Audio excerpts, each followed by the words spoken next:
ہر نبی نے نوع انسانی کو اللہ کی بارگاہ میں حاضری کی دعوت دی، طریقہ بتلایا، کر کے دکھایا۔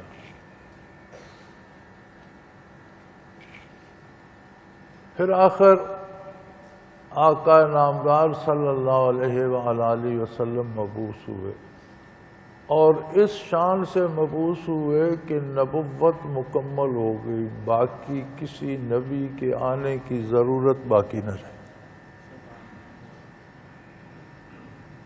یعنی یہ آخری دلیل تھی اللہ کریم کی طرف سے، جو ہمیشہ کے لیے اور سارے عالم کے لیے بہت بڑی دلیل۔ لیکن بد نصیب لوگ ایسے ہیں، فَإِنَّكَ لَا تُسْمِعُ الْمَوْتَى، جنہوں نے اللہ سے تعلق قائم ہی نہیں کیا، جن کی روحیں مردہ ہیں۔ جس طرح بدن کی مختلف حالتیں ہیں کہ یہ زندہ ہوتا ہے، بسا اوقات زندہ ہوتا ہے بے ہوش ہو جاتا ہے، زندہ ہوتا ہے عقل کامل نہیں ہوتا، بات نہیں سمجھ سکتا۔ روح کی حیات کا انحصار ہے نور ایمان پر۔ حیات سے مراد یہ ہے کہ وہ اپنا بھلا برا سوچ سکے، اپنے بھلے کے لیے کام کر سکے، اپنے نقصان سے بچ سکے، یہ زندہ ہے۔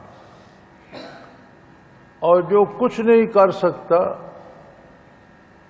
نہ بھلا برا سوچ سکتا ہے، نہ اس کے لیے کچھ کر سکتا ہے، وہ مردہ ہوتا ہے۔ بدن بھی جب تک زندہ ہے اپنی حفاظت، اپنی بہتری، اپنی بھلائی کے لیے کوشش کرتا رہتا ہے۔ مر جاتا ہے تو پھر اسے سڑک پر پھینک دو یا محل میں رکھ دو، دفن کر دو یا جلا دو، اسے کوئی فرق نہیں پڑتا۔ نہ وہ کسی کو روک سکتا ہے، نہ کسی کو مشورہ دے سکتا ہے، نہ کوئی خواہش کر سکتا ہے۔ تو بعض زندہ ہوتے ہوئے بے ہوش ہوتے ہیں، بے خبر ہوتے ہیں، بعض کم عقل ہوتے ہیں، اپنی ضرورتوں کو بھی نہیں سمجھ سکتے۔ جس طرح یہ بدن کی حالتیں ہیں، اسی طرح روح کی بھی حالتیں ہیں۔ ایمان کامل و مکمل ہوتا ہے تو اپنی بھلائی برائی خوب دیکھ کر بھلائی حاصل کرتا ہے، نقصان سے بچنے کی کوشش کرتا ہے۔ شعور کم ہو جائے، بھلائی برائی کی تمیز نہیں رہتی، اور بالآخر خطرہ ہوتا ہے کہ مر ہی نہ جائے، بے ہوش ہو جائے تو سدھ نہیں رہتی۔ تو فرمایا ان لوگوں کا مسئلہ یہ ہے کہ ان کی روحیں مردہ ہیں۔ میت کو آپ نصیحت کرتے رہیں، سناتے رہیں، اچھا بھلا برا بھلا بتاتے رہیں، یہ برا ہے یہ بھلا ہے، کیا فائدہ؟ کیونکہ وہ اب کچھ کر نہیں سکتا، اس کا عمل کا موقع ختم ہو گیا۔ اسی طرح اگر روح مر جائے تو بدن ایک چلتی پھرتی قبر ہے جس میں روح کی میت موجود ہے۔ وَأَجْسَامُهُمْ قَبْلَ الْقُبُورِ قُبُورُ، کہ ان کے جسم قبر میں جانے سے پہلے خود روحوں کی قبریں بن گئے۔ تو یہ جو چلتی پھرتی قبریں ہیں، یہ آپ کی بات کیا سنیں گی؟ اِنَّكَ لَا تُسْمِعُ الْمَوْتَى، اسمع جو ہوتا ہے یہ ہوتا ہے وہ سننا جو نافع ہو۔ میں سننا اس سے مراد نہیں ہوتی، میں سننا سماع ہوتا ہے۔ جب اس پہ الف آ جائے، اسماع بن جائے، تو اس سے مراد ہوتی ہے کہ جو سننا نافع ہو، یعنی بندہ سن کر سمجھ کر کام وہ بھلائی کا کر سکے۔ تو فرمایا آپ انہیں اب یہ بھلائی برائی نہیں سمجھا سکتے، اس لیے کہ ان کی روحیں مر چکی ہیں۔ میت کو کیا فائدہ آپ سمجھاتے رہیں، اس کام میں فائدہ ہے، اس میں نقصان ہے، آپ تقریر کرتے رہیں۔ یہی حال ان کفار کا ہے۔ یا پھر وَلَا تُسْمِعُ الصُّمَّ الدُّعَاءَ اِذَا وَلَّوْا مُدْبِرِينَ، کہ پہلی بات تو یہ ہے کہ جس کی قوت سماعت ہی ختم ہو جائے، اللہ نے انہیں قوت سماعت دی، لیکن انہوں نے اسے حق سننے سے بند کر دیا۔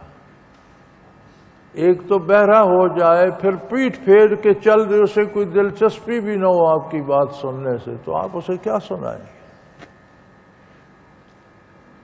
تو فرمایا ان کفار کا تو یہ حال ہے، ان کی مثل ایسی ہے۔ یہ مسئلہ یہاں سماع موتیٰ کا نہیں ہے، یہ زندوں سے بات ہو رہی ہے۔ کوئی نبی کریم صلی اللہ علیہ وسلم قبرستانوں میں واعظ نہیں فرماتے تھے کہ سماع موتیٰ کی بات ہو رہی ہے۔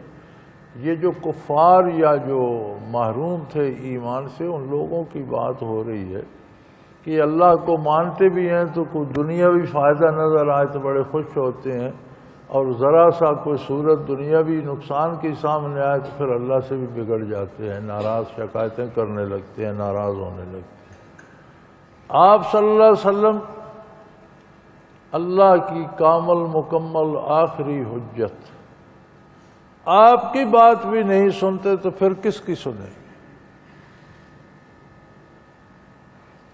کہ ایک تو ان کی ارواح مردہ ہیں، سن کر سمجھ کر اس پر عمل کرنے کی قوت سے محروم ہے، پھر ان کے کان بند کر رکھے انہوں نے حق سننے سے، ایک بہرے ہیں پھر پیٹھ پھیر کر چل دیں۔ وَمَا أَنْتَ بِهَادِ الْأُمِيِّ عَنْ ضَلَالَتِهِمْ، آپ اس اندھے کو بھی نہیں راستہ بتا سکتے، اس کے راہ راست پہ نہیں لا سکتے، کہ اس نے اپنی نگاہ ہی ختم کر دی ہے، آنکھیں ہی ختم کر دی ہیں۔ ان تسمع الا من یؤمن بآیاتنا وهم مسلمون، ہاں آپ اسے سنا سکتے ہیں جو ہماری آیات پر ایمان رکھتا ہو اور مسلمان ہو، قبول کرتا ہو اللہ کی عظمت کو اور آپ کی صداقت کو۔ تو اس تقابل سے بھی سمجھ آ گئی کہ یہاں مردے مراد نہیں تھے، مسلم اور غیر مسلم مراد تھے۔ اسلام کے بغیر روح میں حیات نہیں ہوتی، مردے کی مانند ہوتی ہے، بدن کو زندہ رکھتی ہے لیکن اپنی خامی خوبی نفع نقصان سے بے خبر ہوتی ہے۔ تو جس کی روح ہی مردہ پڑی ہے اسے آپ کیا سنائیں گے؟ یہ جس نے قوت سماعت حق سننے کی اس نے استطاعت ہی ختم کی، وہ حق سننا چاہتا ہی نہیں، پیٹھ پھیر کے چل دیتا، حق کی کسی دلیل کو دیکھنا ہی نہیں چاہتا۔ اور پھر کمال یہ ہے کہ آپ صلی اللہ علیہ وسلم کی بعثت نے دلائل مکمل کر دی، اب قیامت تک کوئی نیا نبی نہیں آئے گا جس سے یہ سن کر سمجھ سکے۔ ہاں آپ کی بات آپ سنا سکتے ہیں اس کو جس میں نور ایمان ہو اور جو مسلمان ہو۔